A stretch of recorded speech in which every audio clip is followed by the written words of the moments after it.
Have you ever found yourself maybe late at night just wrestling with the idea of how to attract, large sums of money into your life? Maybe you've tried different things, strategies, but you still feel kind of stuck, wondering if there's a real, tangible way to actually shift things financially. What if the key isn't really about more complicated hustling or just grinding away endlessly, but maybe something simpler, like learning how to truly align your intentions with, well, the universe itself? That feeling you mentioned, that frustration, or maybe even doubt, it's incredibly common. Honestly, over the past 30 years, I've seen so many people grapple with this idea that money is scarce, or that financial success is purely about, external effort. Right. But what if your inner world, your actual state of being, is the most powerful tool you have? That's really what we want to explore in this discussion. We're going to dive into the principles behind attracting real abundance. And not just cash. Exactly. Much more than just paper money. We're talking about stepping into a life of, financial freedom, genuine ease, and just expanded opportunity, guiding you, hopefully, from that maybe initial confusion to a place of real clarity and confident empowerment. It's a powerful idea. And it brings us straight to maybe a core misunderstanding people have. You call it chasing dust collectors. Yeah. Sounds intriguing, but you say it's a devastating mistake. What does that actually mean when we talk about money? It means that so many people get fixated on the physical form of money. The bills, the coins, the number on a screen. They miss its true nature, which is energetic. Okay. Think about it this way. If you're constantly chasing something, what energy are you putting out there? Like neediness, lack. Precisely. Yeah. You're vibrating with, I don't have you, I need you, I'm lacking. And the universe, it's like a mirror. It just reflects that dominant energy right back at you. So you get more lack. You get more lack. It's often a desperate energy, sometimes even, frankly, a bit greedy. And paradoxically, that very energy repels the thing you're trying so hard to grasp. It's like trying to scoop up water with your hands wide open. The tighter you squeeze, the more it slips through. So it's not really about the money itself, but the energy behind wanting the money. That's the invisible W8Y you talk about, right? We don't just want stacks of cash for no reason. Absolutely not. The money is just the vehicle, the medium. What you truly desire, deep down, is the feeling or the experience that you believe money will bring. Like freedom or You're security. Freedom from constraint, yes. Yeah. Ease of living without that constant financial worry. The ability to contribute more, maybe travel, invest in things you care about. Basically, to be more, do more, experience more. Right. So the real work, the foundational work, is focusing on feeling that why now. Yeah. Embodying it, even before the physical money shows up. Okay, but that sounds like where people get stuck. Because we run into these internal blocks, don't we? These mental barriers you mentioned. We do. Big time. I've seen it over and over again.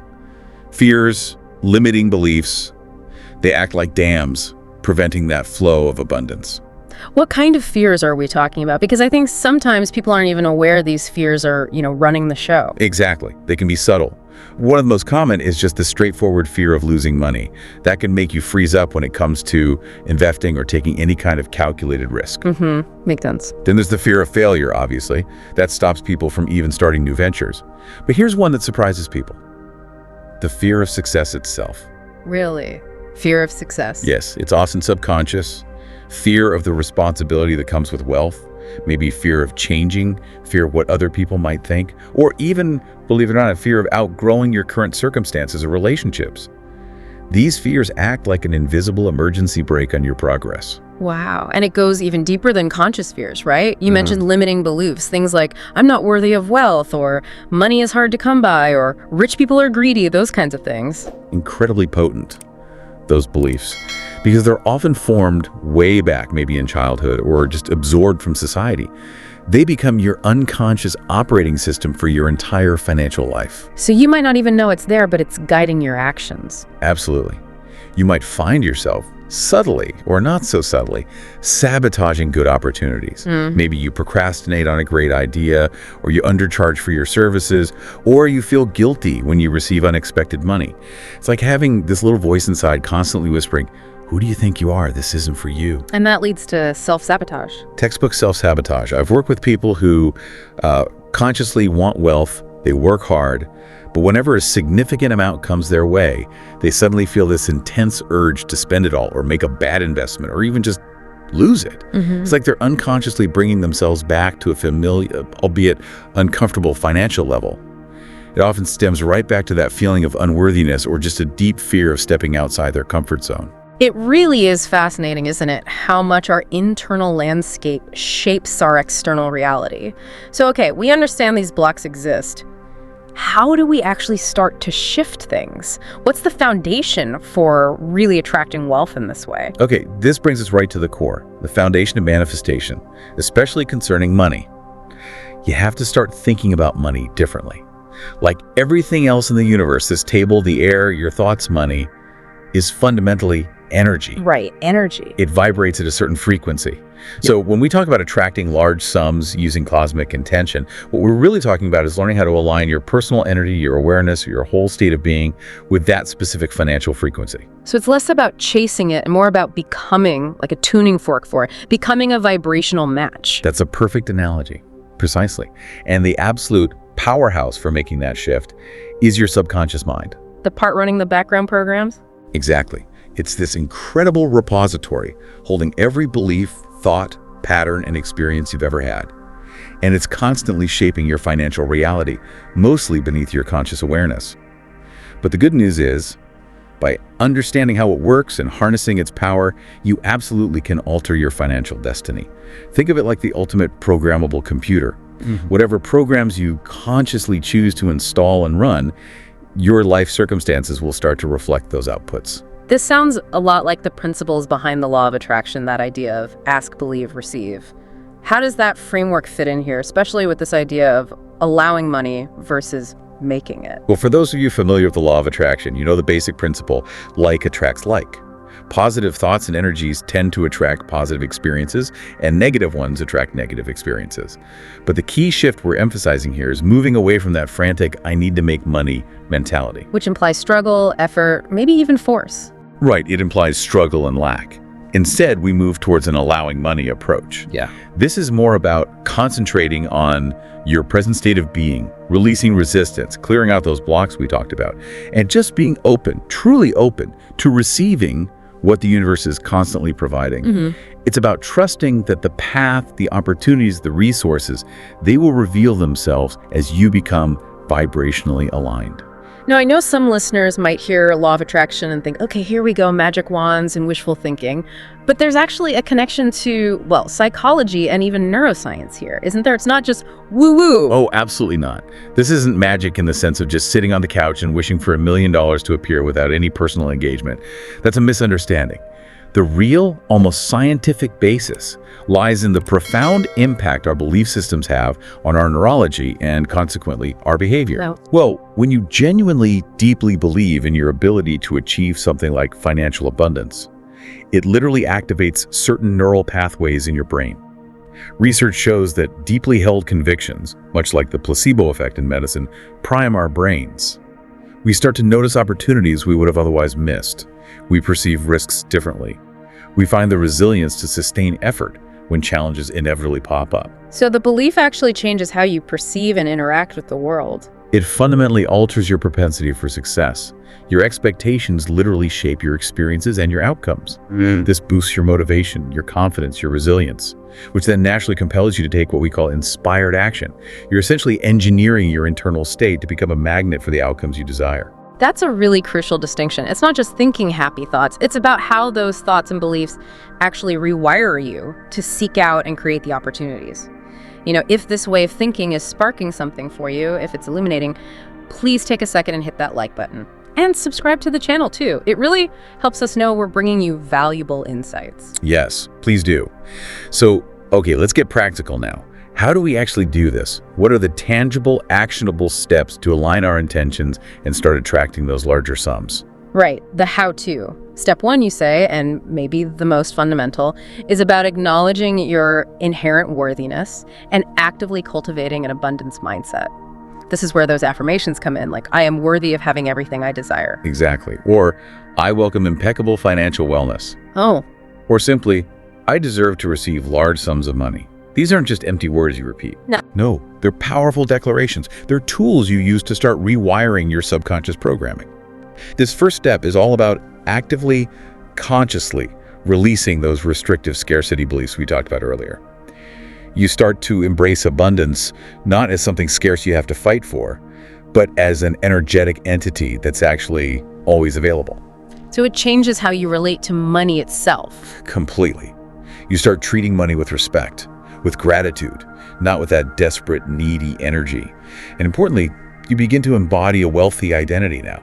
What does that mean, embody a wealthy identity? It means you start to think, feel, and even act in ways that align with the person who already has the financial freedom they desire. How would that person carry themselves? What decisions would they make? It's not about faking it till you make it in a disingenuous way. It's about genuinely conditioning your subconscious to align with your highest aspirations. You're essentially creating the internal blueprint for the external reality you want to see. Okay, so cultivate the mindset, the worthiness. Then step 2 is about harnessing the power of visualization. And this is more than just like casual daydreaming. Oh, much more focused. Find a quiet space, get relaxed, maybe through some deep breaths, and then vividly picture your financial goals already achieved. But here's the absolute key. You have to engage all your senses. All senses. How? What would it genuinely feel like to have that wealth? Feel the relief, the joy, the security, the expansiveness in your body. What would it look like? See the number in your bank account, visualize the lifestyle, maybe the dream home, the travel destinations. What would it sound like? Maybe it's the sound of payment successful notifications, or laughter in a debt-free home, or the engine of a car you desire. Making it really real for the brain. Exactly. The more sensory detail you inject, the more real it becomes to your subconscious mind. And crucially, you must cultivate the genuine emotions of joy, gratitude, relief, as if it has already happened. That feeling part is what sends the powerful electromagnetic signal out to the universe. Consistency here is paramount. Try to incorporate this daily, even for just 5 minutes, maybe morning or evening, to really anchor these new beliefs and feelings. Building right on that, step 3 is implementing positive affirmations. These are like the verbal anchors for the visualization, aren't they? That's a great way to put it, verbal anchors. You regularly repeat these positive statements to consciously, actively reprogram your subconscious. Again, they aren't just mindless repetitions. They are specific tools to dismantle that negative self-talk and replace the old limiting beliefs. Can you give some examples again? Sure. Things like, wealth chooses me. I am a powerful manifester. Money flows to me easily and effortlessly. Even I make money in my sleep. But what's really critical is to personalize them. Frame your specific financial goals in the present tense. Present tense. Always present tense.